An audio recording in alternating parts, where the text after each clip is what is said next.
ከልብሽ ነው ዳጊሙት ማለት የእውነቴን ነው ከልቤ የምር አልተቀየምኩሽ።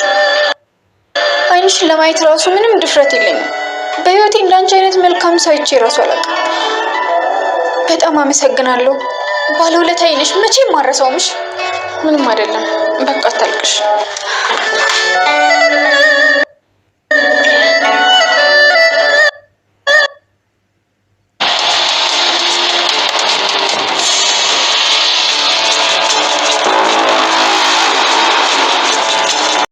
ሄለን ብሌንን ይቅርታ ጎንበስ ብላ ጠየቀቻት። ሄለን እንግዲህ ከዚህ በፊት ብሌንን ስትሰድብ ስታንቋሽሽ በብዙ ነገር ስትበድላት ነበረ። አሁን ላይ ግን ጎንበስ ብላ ተንበርክካ ይቅርታ አድርግልኝ፣ እኔ ቀና ብዬ አይንሽን እንኳን ማየት የማልችል ሴት ነኝ፣ ህይወቴን ታድገሽዋል፣ እባክሽ ይቅርታ አድርግልኝ በማለት እንግዲህ ብሌንን ይቅርታ ጠይቃለች። አቶ በኃይሉ ደግሞ እንግዲህ የአቶ ሰለሞን ሚስት እንዳወቀችው የባሏ ገዳይ እሱ እንደሆነ እንግዲህ ስለታወቀ ሚስጥር ስለወጣበት ከባድ ችግር ገጥሞታል። ይህንን መረጃ እንግዲህ የምታቀብለው የወይዘሮ ገነት ጎረቤት ናት ማለት ነው። የወይዘሮ ገነት ጎረቤት እንግዲህ ከጎረቤቷ ከገነት ሚስጥር እየለቃቀመች ለበኃይሉ ታቀብላለች። ታዲያ ከዚህ በፊት ህይወቱ በእጅህ የጠፋበት ሰው ሚስቱ አንተ እንደሆንክ ገዳዩ አውቃለች በማለት መረጃውን አደርሰዋለች ማለት ነው።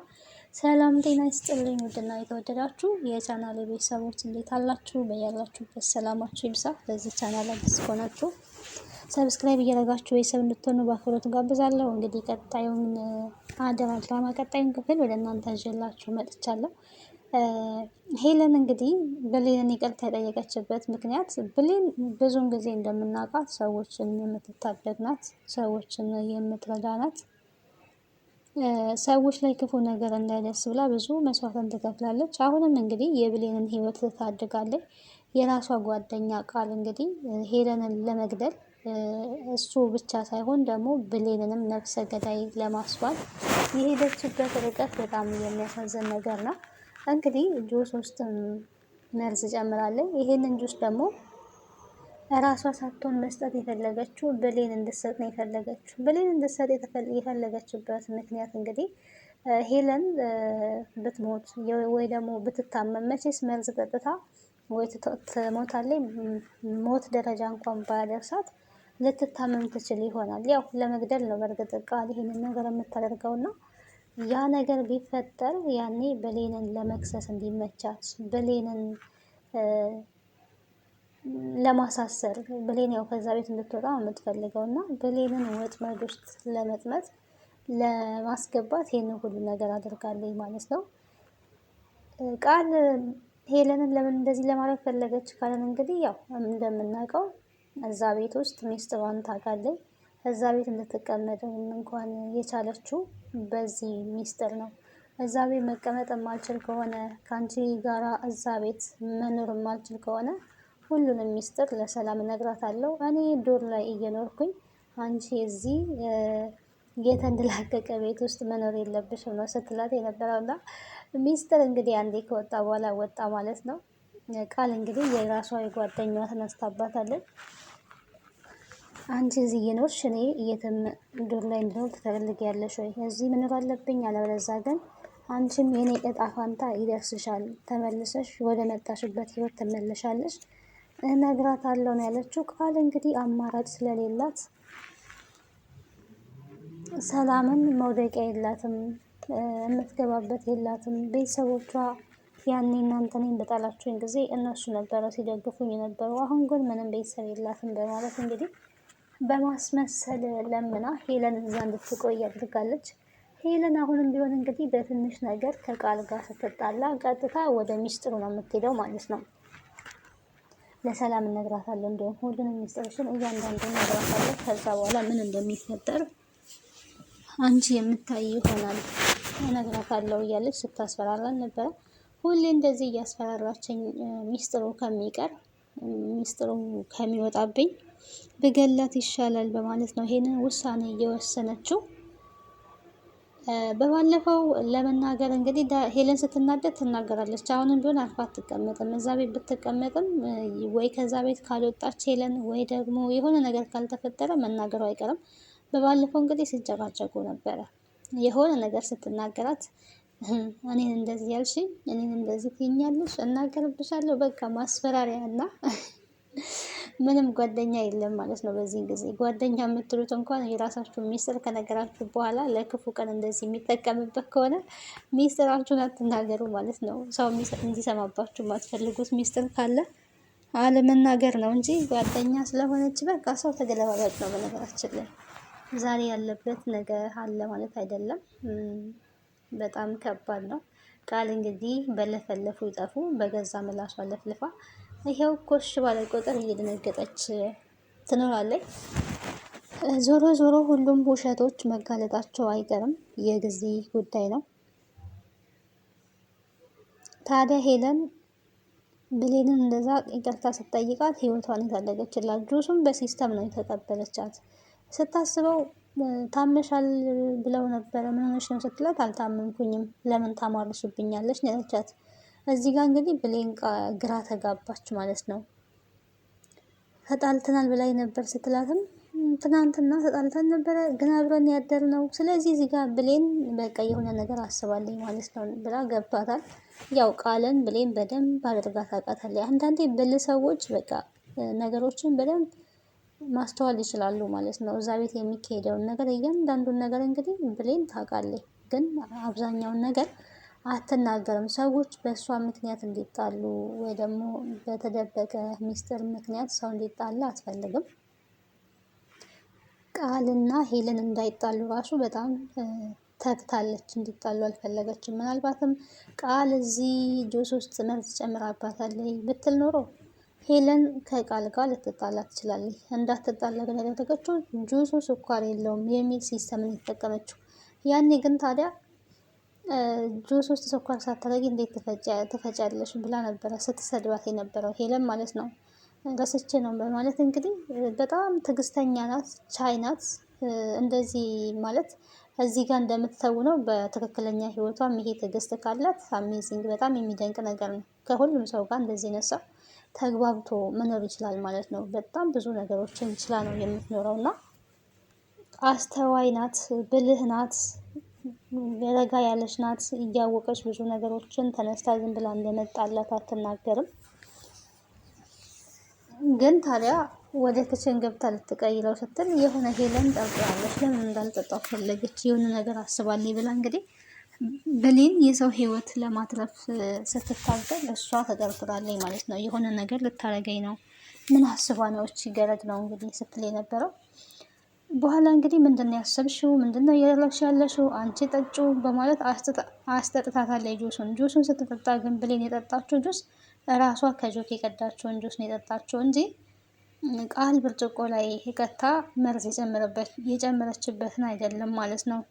ስለዚህ ያንኛውን ደግሞ ጠጪ ስትላት ያው መርዝ እንዳለው ስለምታውቅ መጠጣት አልፈለገችም። አልጠጣም ነው ያለችው። ልትግታ ስትል በቃ ይሄማ የሆነ ነገር አለው፣ ምንድነው የጨመርሽበት ስትላት እኔ አይደለሁኝም፣ እኔ አልጨመርኩም ቃል ናት ነው ያለችው። ከዛ በኋላ እንግዲህ ሄለን ተንበርክካ ይቅርታ ጠየቀቻት። አንቺ ህይወቴን ታድገሽልኛል፣ ባለውለታዬ ነሽ፣ በጣም አመሰግናለሁ፣ ይቅርታ አድርግልኝ፣ ጥፋተኛ ነኝ፣ አላወቅኩም። የኔን ህይወት ለማዳን ብለሽ አንቺ እንደዚህ ትሰደቢያለሽ፣ ትመቻለሽ፣ ዋጋ መክፈል አልነበረብሽም በማለት እንግዲህ ይቅርታ ጠይቃለኝ። በጣም ሄለን አስደናቂ ባህሪዋ፣ ቃል ብትሆን ያንን አታረግም፣ ደረቅ ናት ማለት ነው። ሄለን ግን ጥፋት ስላጠፋች በጥፋቷ ልክ ደግሞ ጎንበስ ብላ ይቅርታ ጠይቃለች። ይቅርታ እንግዲህ ትልቅነት ነው። ሰው ጥፋቱን አውቆ ከጥፋቱ ከተመለሰ እና ይቅርታ ከጠየቀ ይሄ በጣም ትልቅ ነገር ነው። ስለዚህ ብሌንና ሄለን እንግዲህ አሁን ላይ አንድ ላይ ከሆኑ ቃልን የመጣል ኃይል ይኖራቸዋል ማለት ነው። ቃልን ማዋረድ ይችላሉ። እሷ የምትሰራውን እዛ ቤት ሴራ ማጋለጥ ይችላሉ። ስለዚህ ቃል መጥፎ ልጅ ናት በማለት ነግራታለች ማለት ነው ለሄለን። እውነት ነው፣ ቃል መጥፎ ልጅ ናት። ስለዚህ አሁን ላይ ሁለቱ ቢተባበሩ ሄለን እና ብሌን ቃልን ያጋልጣሉ። ዞሮ ዞሮ እሷ መጋለጡ አይቀርም፣ የጊዜ ጉዳይ ነው። በኃይሉ ግን በጣም ከባድ ነገር ነው የመጣበት። ዳግም እንግዲህ አሁን ላይ አባቱን የገደለው በኃይሉ እንደሆነ አውቋል ማለት ነው። ገና ለገና እናትህን ገላታለሁ ብሎ ስለፎከረበት እንኳን ሄዶ በጆሮ ወቅቶታል ማለት ነው። አሁን ደግሞ በእናንተ ልክ ያሉ ሰዎች ማይረዷችሁ፣ ማያዳምጧችሁ፣ የእናንተ ህመም ምንም ግድ የማይሰጣቸው፣ ለጥቅማቸው ብቻ የሚፈልጓችሁ፣ ከእናንተ ፍቅር ለመቀበል እንጂ ለመስጠት ፍላጎት የሌላቸው ጥቅመኛ፣ ራስ ወዳድ የሆኑ ሰዎች የሚሰድቧችሁ፣ የሚያዋርዷችሁ፣ ማያከብሯችሁ፣ ከእናንተ ግን በተቃራኒ ክብርና ፍቅር፣ ጥቅም የሚፈልጉ እንደዚህ አይነት ሰዎች በቃ ልካችሁ አይደሉም። አውቃችሁ አስቀምጧችሁ። እናም ወደፊት ልካችሁ የሆነ ጫማ ነው ያስፈልጋችሁ። በእናንተ የሚረዳችሁ፣ የሚያዳምጣችሁ፣ የውስጣችሁን አይናችሁን አይቶ መረዳት የሚችል አስተዋይ፣ ትዕግስተኛ፣ ልባም የሆነ ሰው የሚያስፈልጋችሁ። እሱን ደግሞ የሚሰጠው ብለን ጓደኞቻችን ዝርዝር ለስኬታችን የሚጸልዩ ናቸው። ስንደክም ተነስ ቤተክርስቲያን የሚጎዳሽን ነገር ልቀቅ፣ የሚሄድ ልቀቂው። ያረግሽው ጫማ ልክሽ ካልሆነ ጫማውን አውልቀሽ ጣይ። ደግመሽም ያንን ጫማ እንዳታደርጊ። ጣትሽ ጋንግሪን ነው ተብሎ ከመቆረጡ በፊት ልካችሁ ያልሆነን ጫማ አድርጋችሁ ጣቴን አመመኝ እያላችሁ የተሰቃያችሁ ያላችሁ ሰዎች ችግሩ ከጣታችሁ አይደለም ከጫማው እንጂ። የመረጣችሁት ጫማ የተሳሳተ ነው፣ ልካችሁ አይደለም። ጫማው የፈለገ ቢያምር በልካችሁ የተሰራ ካልሆነ ትርፉ ህመምና ስቃይ ብቻ ነው የምታተርፉት። በህይወታችሁ ውስጥ በእናንተ ልክ ያሉ ሰዎች ማይረዷችሁ፣ ማያዳምጧችሁ፣ የእናንተ ህመም ምንም ግድ የማይሰጣቸው፣ ለጥቅማቸው ብቻ የሚፈልጓችሁ፣ ከእናንተ ፍቅር ለመቀበል እንጂ ለመስጠት ፍላጎት የሌላቸው ጥቅመኛ፣ ራስ ወዳድ የሆኑ ሰዎች የሚሰድቧችሁ፣ የሚያዋርዷችሁ፣ ማያከብሯችሁ፣ ከእናንተ ግን በተቃራኒ ክብርና ፍቅር፣ ጥቅም የሚፈልጉ እንደዚህ አይነት ሰዎች በቃ ልካችሁ አይደሉም። አውቃችሁ አስቀምጧቸው። እናም ወደፊት ልካችሁ የሆነ ጫማ ነው ያስፈልጋችሁ።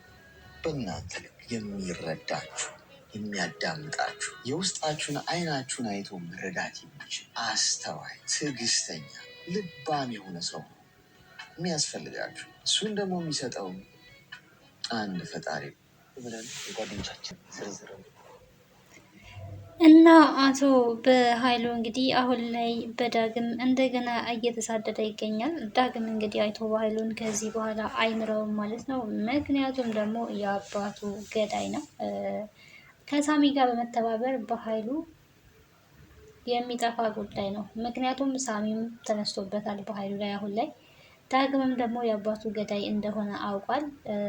በመጥፎ ዓይን እየተያዩ ነበረ። ቀጥታ እንግዲህ እናቱን ሊያገኙ ወደ ቤት በሄደበት ሰዓት ላይ እናቱ እንግዲህ ይሄንን ነገር ልጄ ከሰማ ከባድ ነገር ይፈጠራል፣ የአባቱ ገዳይ እንደሆነ ቢያውቅ ከባድ ነገር ነው የሚፈጠረው፣ ምንድን ነው ማድረግ ያለብኝ እያለች እንግዲህ ወይዘሮ ገነት ብቻዋን እያወራች ነበረ ግራ በመጋባት። ይህንን ታዲያ ዳግም ሰምቷል ማለት ነው። ዳግም ደግሞ እንግዲህ እናቱን ምን ነበር ስትይ የነበረው እያለ በጥያቄ አፋጧታል። እሷ ምንም አላልኩኝም ዝም ብዬ እያወራሁ ነው ብትልም ዳግም እንግዲህ ምንም ነገር እንድትዋሽኝ አልፈልግም እናቴ፣ ሁሉንም ነገር ንገሪኝ በማለት እንግዲህ ገነት ያላት አማራጭ ለልጇ ለዳግም የአባቱ ገዳይስ በኃይሉ እንደሆነ መናገር ነው ማለት ነው። ከዛ በኋላ እንግዲህ ምን ይፈጠራል የሚለው ነገር በጣም ከባድ ነገር ነው። ዳግም በጣም አሁን ላይ ስሜታዊ የሆነ ነው። በእናቴና በብሌን ከመጡብኝ እኔ ማንንም አልሰማም እጠብቃችኋለሁ ብሎ ለብሌን ቃል ገብቷል። አንቺንም እናቴንም የመጠበቅ ኃላፊነት አለብኝ፣ በደንብ አድርጌ እጠብቃችኋለሁ ነበር ሲል የነበረው። ታዲያ ከብሌን ጋር አሁን ላይ ተጣልተዋል። ቃል ደግሞ ጅብ በቀደደው ውሻ በቀደደው ጅብ ይገባበታል እንደተባለው እንግዲህ እሷም በዚህ አጋጣሚ ወደ ዳግም ልብ ውስጥ ለመግባት እየጣረች ነው። ግን የማይሳካ ነገር ነው። በጭራሽም ነው የማይወዳት። በነገር ይዛ አሁን ላይ ጭራሽ በሚስጥር አስራ የማትወደኝ የማታፈቅረኝ ከሆነ ለሰላም እናገራለሁ በኃይሉን አንተ እንደወጋኸው እያለች ትገኛለች። ፍቅር በዚህ አኳኋን አይመጣም። ይልቁኑ የባሰ እልህ ነው ሊመጣ የሚችለው። ቃል እንግዲህ ያው የተሳሳተ መንገድ ላይ ናት። በእርግጥ ድሮም ትክክለኛ መንገድ ላይ አልነበረችም። በተሳሳተ መንገድ ነው እየሄደች ያለችው። ዳግም ደግሞ በዚህ ሁኔታ የራሷ ልታደርግ አትችልም። እንዴ ሰው ካልወደደ አልወደደም ነው እና ከሚወዳት ሰው ጋር አብራ መሆን እንጂ ከማይወዳት ሰው ጋር እሷ ብቻ ስለወደደች የራሷ ለማድረግ መጣሯ ተገቢ አይደለም። ሁሌ ሰው የወደደውን ሁላ አያገኝም እኮ። የፈለግነውን ሁላ የምናገኝ ከሆነማ እንጠፋለን እኮ። የምንፈልገው ሁላ አይሰጠንም። የሚያስፈልገንና የሚጠቅመን ነው የሚሰጠንና ስለዚህ ብሌንና ዳግም ይዋደዳሉ። አሁን ቢጣሉም ግን ሁለቱም ይተሳሰባሉ። ብሌንም እንግዲህ አላ ይሄ የሴትነት ባህሪ መግደርደር እኮ ነው እንደ ሴትነት ምናምን የሚባለው ነገር እንደዛ አይነት ነገር ውስጥ ገብታ ነው እንግዲህ ብሌን ውስጥ ስትገባ ግን አፏ ሌላ ነው፣ ልቧ ደግሞ የሚናገረው ሌላ ነው። ዳግምን ትወደዋለች ማለት ነው። ስትምል እንኳን በዳግም ነበረ ስትምል የነበረው ማለት ነው። ቀጣዩ ክፍል ምን ይሆናል የሚለውን አብረን የምናይ ይሆናል። ስለነበረን ቆይታ አመሰግናለሁ። ወዳችሁና ፈቅዳችሁ ቤተሰብ ስለምትሆኑ